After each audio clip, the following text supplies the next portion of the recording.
with the undrafted free agents, Justin Edwards, the Philadelphia native, two-way contract with the Sixers.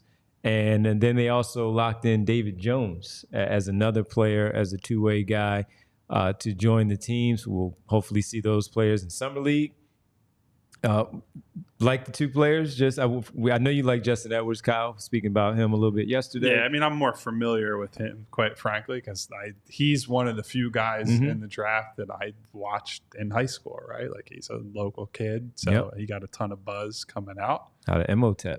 Yeah. So, I mean, is he the best, at least one of the best Philadelphia local players in quite a long time? He's got prototype tools, size, all that stuff, and he's shown flashes as an off-ball guy.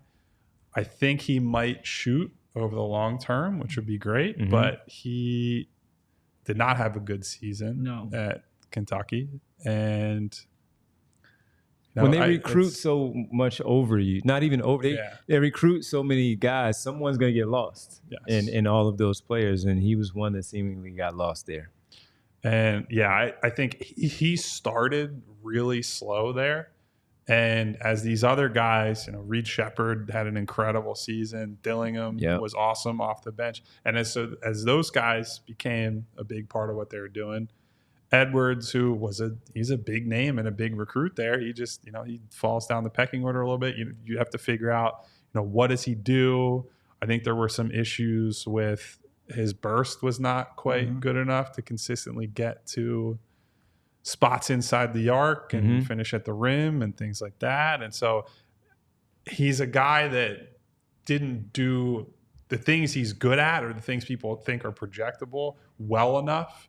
And that made the flaws even more glaring. Now, look, when you go to a program like Kentucky and a lot of expectations, you're a big-time recruit out of Philly, and you flounder to the degree he did, and then you fall out of the draft entirely and you have to be a two-way type guy, there should be a chip on his shoulder, right? And so you would think you'll get the best out of him. Some kids are not built to come home and play at home. Like, there's a lot of pressure from, friends, family, hangers on, whatever, as a, 19, 20-year-old kid.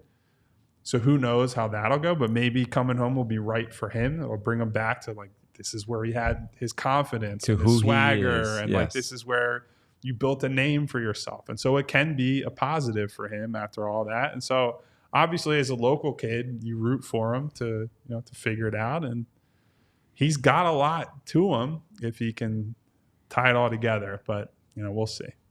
And Derek, out of Memphis, David Jones, his senior season averaged 21.8 points per game in 32 games played. He played 32 minutes, shot the ball 38% clip from beyond, 45.9. So let's just round that off to 46 for him. Also 7.6 boards, 1.8 assists there at Memphis. We talked about lefties. Yeah. The guy can score. And up a lot of lefties. Yeah, and I think what I liked about him was he was a little bit more consistent, which you kind of expect, like different ages, obviously.